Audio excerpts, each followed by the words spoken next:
ओम ज्ञानतिमिरन्धस्य ज्ञानाञ्जनशलाकया चक्षुरुन्मिलितं येन तस्मै श्रीगुरुवे नमः। हरे कृष्णा। आप सभी का पुनः स्वागत है प्रभु रामचंद्र की कथाओं में। हम कथा की चर्चा हमने प्रारंभ करी थी किष्किंधा कांड से, जब प्रभु रामचंद्र विलाप करते हुए घूम रहे थे पंपा सरोवर के किनारे। अभी अभी शबरी से मिलके बाहर निकले थे और विलाप करे तो किस प्रकार से लक्ष्मण जी ने उनको कुछ साहस दिया था। और फिर हमने सुना था कैसे वहीं पर ही पर्वत पे 5 लोग, नल, नील, तरु, सुग्रीव और 5वें के बारे में आज हम जानेंगे। वो रहते थे और उन्होंने देखा तब ये 2 व्यक्ति आ रहे हैं, राम और लक्ष्मण। उन्होंने ये निर्धारित किया 4 लोगों ने कि निश्चित रूप से ये वाली द्वारा भेजे गए हैं सुग्रीव को वध करने के लिए। और तीनों के तीनों अपने मालिक सुग्रीव के साथ विलाप करने लगे। सुग्रीव भी सिर पकड़ के बैठ गया कि हाय रे क्या होगा। जब ऐसा चल रहा था, सुग्रीव रो रहा था, उसी समय वो जो 5वां व्यक्ति जो उस पर्वत पे रहता था, जिसका नाम था हनुमान जी की जय। जी हाँ, हनुमान जी वहां आए और उन्होंने देखा कि किस प्रकार से उनका जो मालिक है वो रो रहा है। हनुमान जी तुरंत उनको एक कोच, एक गुरु के रूप में बोलने लगे कि तुमको कोई भी भय करने की आवश्यकता नहीं है। बोला क्यों भय करने का? 2 लोग आ रहे हैं मारने के लिए, क्या करें? बोला कुछ भय करने की आवश्यकता नहीं है, क्योंकि जब तक इस पर्वत पे मैं हूं और मातंग ऋषि का श्राप है, तब तक तुमको इस पर्वत पे कोई भी हानि नहीं पहुंचा सकता है। मातंग ऋषि का श्राप वो हम भविष्य में देखेंगे, कैसे वो श्राप मातंग ऋषि ने, क्या था वो श्राप। और हनुमान जी बोलने लगे कि मैं जब तक हूं तब तक तुमको भयभीत होने की आवश्यकता नहीं। तुरंत सुग्रीव को स्मरण आने लगा जब हनुमान जी ने ये बोला।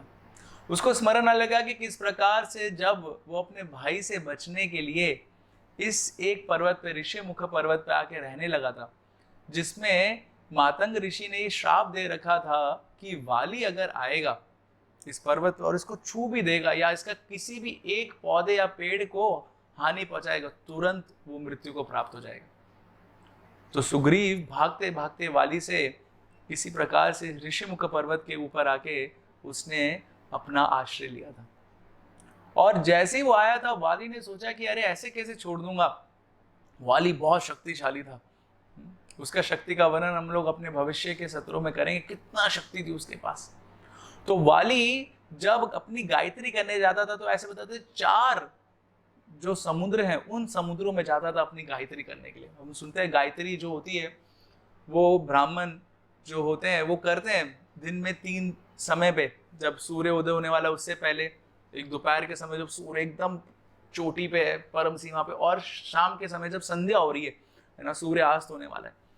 तो तीनों ये जो सूर्य के समय है, इस समय पे गायत्री की जाती है, भगवान का स्मरण किया जाता है। तो वही जो वाली अपनी गायत्री करने के लिए जाता था, तो चारों समुद्र में जब कूदता था तो ये ऋषिमुख पर्वत के ऊपर से जाता था। और इसको पता था कि उसका भाई वहीं पर ही है, परंतु उसके ऊपर पैर नहीं रख सकता है इस पर्वत के ऊपर। तो क्या करता था वाली, वो इस प्रकार से अपनी छलांग लगाता था कि जहां पे सुग्रीव है उस समय उस पर्वत पे, वहां पे जाके उस सुग्रीव के ऊपर एकदम सिर के अपनी अपनी लात मार के एक और छलांग लगा के फिर दूसरी तरफ चले जाता था।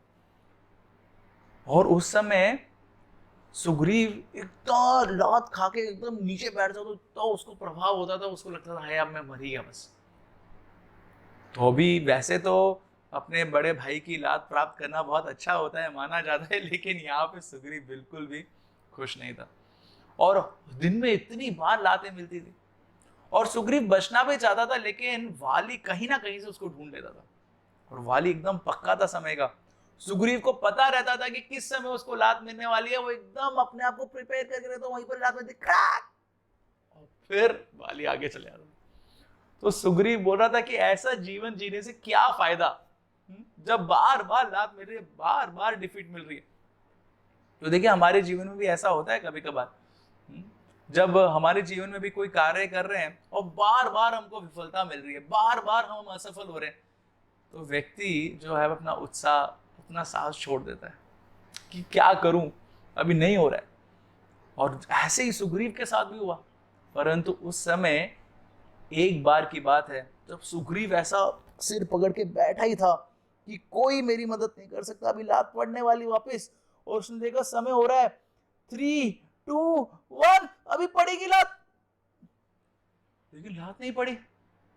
सुग्रीव सोच के एकदम हैरान, और उसके जो बाकी जो सैनिक थे नल, नील और तरु, वो लोग भी एकदम देखते थे कि हम मालिक की क्या मदद कर सकते हैं, लेकिन इस समय देखा कि लात नहीं पड़ी, क्या हो गया। और चारों ने ऊपर देखा तो पता चला वाली तो आया है, लात भी मार रहा है, परंतु पांचवा व्यक्ति हनुमान ने अपने हाथ से उसकी लात को पकड़ लिया और वाली हिल नहीं पा रहा है। और सुग्रीव देखता है कि क्या करेंगे हनुमान, और हनुमान वो वाली की लात को बहुत अपनी शक्ति से वाली को पूरा नीचे खींच रहे हैं, जिससे उसका पैर उस पर्वत के ऊपर पड़ जाए और मातंग ऋषि का जो श्राप था उससे उस वाली का वध हो जाए। और हनुमान जैसे खींच रहे हैं उसको नीचे, और वाली बहुत बचने की कोशिश कर रहा है, हिल रहा है, डुल रहा है, लेकिन हनुमान जी के हाथ से निकल नहीं पा रहा है। और अंत में वाली अपनी पूरी शक्ति को अर्जित करता है, और फिर पूरे शक्ति के साथ जब वो अपना शक्ति लगाता है, फिर भी हनुमान जी के हाथ से छुड़वा नहीं पाता अपने आप को। हनुमान जी उसको लेके आ रहे होते हैं एकदम पर्वत के पास, तभी वाली प्रार्थना करने लग जाता है कि मेरे को छोड़ दो, मेरे को छोड़ दो, अब मैं नहीं करूंगा, ऐसा नहीं करूंगा। और ये प्रार्थना सुनकर हनुमान जी उसको छोड़ देते हैं और किसी तरीके से वाली अपनी जान बचा के भागता है। देखिए, ये संसार का नियम है। क्या नियम है? ये नियम ये है कि जब हमको अहंकार आता है ना, किसी व्यक्ति को अहंकार आ जाता है कि देखो मेरे पास इतनी शक्तियां हैं, या मेरे पास इतना धन है, या मेरे पास इतनी बुद्धि, किसी भी चीज का अहंकार आ जाता है, तो वो व्यक्ति घमंडी बन जाता है। लेकिन ऐसे व्यक्ति को पता होना चाहिए कि जैसे ही उसके पास घमंड आया तो निश्चित रूप से वो रोने वाला है, जिस प्रकार से वाली रो रहा था। फिर क्या करें अगर हमारे पास कुछ विशेष चीज है?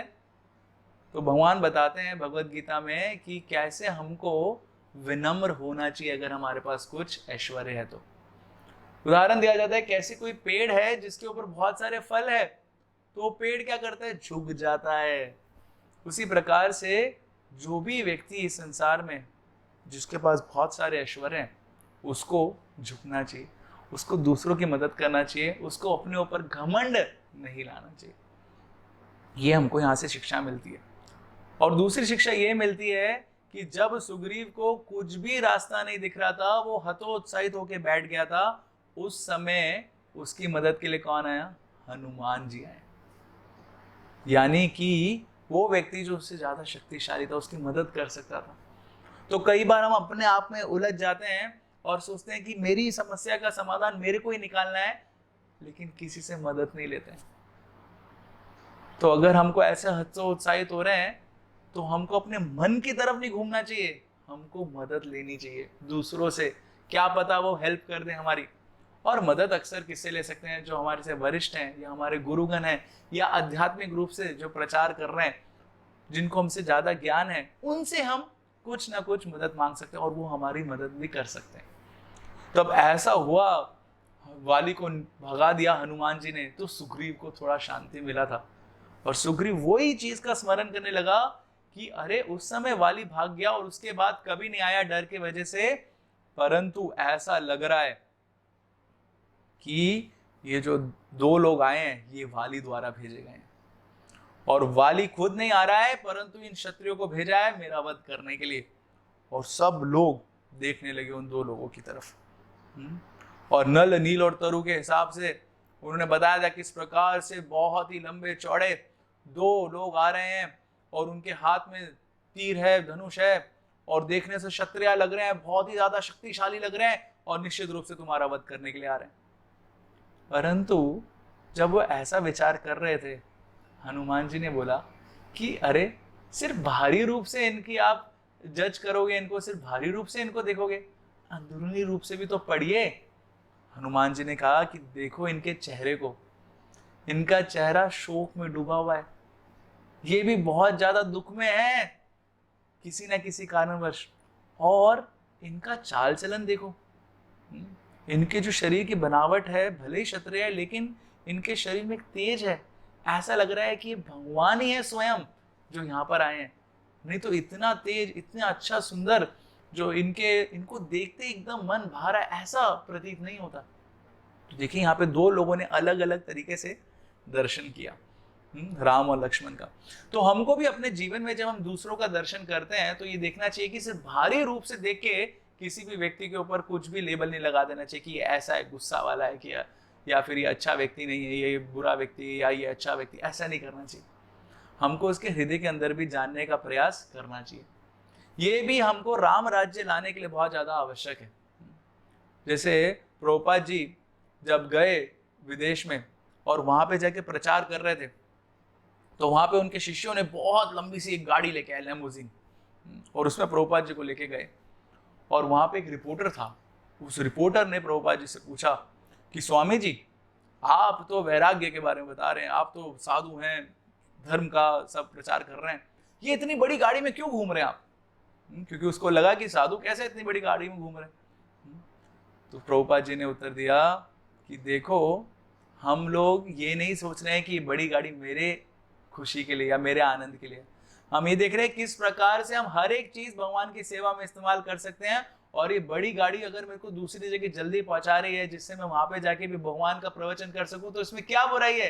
सारी चीज अगर भगवान की सेवा में इस्तेमाल की जाए तो ही उसका सही उपयोग है। जब ये सुना रिपोर्ट ने तो उसको पता चला, अरे एकदम सही बोल रहे हैं स्वामी जी, है ना। तो हम भी देख सकते हैं कि कभी कभार हम एक्सटर्नल से लोगों को जज कर लेते, लेकिन हमको हृदय में जानने का प्रयास करना चाहिए कि उसके हृदय में क्या चल रहा है। इसलिए अक्सर हम देखते हैं कि कोई छोटा बच्चा कभी कभार कुछ मारता है किसी को, है, या फिर कभी कभार माता पिता को भी कुछ फेंक के मारता है, वो बुरा मानते हैं? नहीं मानते। क्यों? क्योंकि उनको पता है इसका दिल साफ है, ये तो इसको पता ही नहीं कि ऐसा मारने से लग रहा है। तो वैसे ही हमको भी संबंधों में इस चीज का ध्यान रखना चाहिए। और फिर उसके बाद हम देखते हैं जब हनुमान जी ऐसा बोलते हैं तो सुग्रीव को भी थोड़ा सा साहस मिलता है, क्योंकि उसको भी अपना फ्रेंड मिला, कोई व्यक्ति मिला जिसने उसको गाइड किया, उसने प्रॉब्लम बताया, उसने सॉल्व किया। और सुग्रीव बोलते हैं, हनुमान तुम एकदम सही बोल रहे हो, तो एक काम करो, तुम जाओ उन दोनों के पास अपना रूप बदल के। हनुमान जी के पास वो शक्ति थी कि वो इच्छा अनुसार अपना रूप बदल सकते हैं। सुग्रीव बोला, विशेष करके तुम रूप लेके जाओ एक सन्यासी का। क्यों? क्योंकि कभी भी कोई भी व्यक्ति सन्यासी के सामने झूठ नहीं बोलता है, कम से कम। और सन्यासी का जब रूप लेके जाओगे तो उनके हृदय से भी सहानुभूति निकलेगी। और उनसे पूछो कहाँ से आए हैं। अगर वो मेरे प्रति कुछ द्वेष भाव रख रहे क्योंकि वाली ने उनको कुछ बता दिया है, तो कृपया करके मेरी प्रति जो उनकी मनोभावना है उसको बदल दो, उनको मेरे मित्र बना दो, मेरा दुश्मन मत बनाओ। और कृपया जाके जाओ और बताओ कि क्या हो रहा है, क्यों आए हैं वो लोग और उनका क्या उद्देश्य है। और पूरे समय मैं तुमको वहां ऊपर पर्वत से देखता रहूंगा। किसी भी समय तुमको आशंका हुई कि कुछ डर है, तुरंत सिग्नल करना, मैं भाग जाऊंगा यहाँ से। और सुग्रीव के आदेशों को पालन करते हुए हनुमान जी एक सन्यासी का वेश धारण करते हैं और नीचे जाते हैं प्रभु राम और लक्ष्मण जी के सामने। और फिर क्या होता है उसको हम जानेंगे अपने अगले सत्र में। तब तक के लिए बहुत बहुत धन्यवाद। हरे कृष्णा।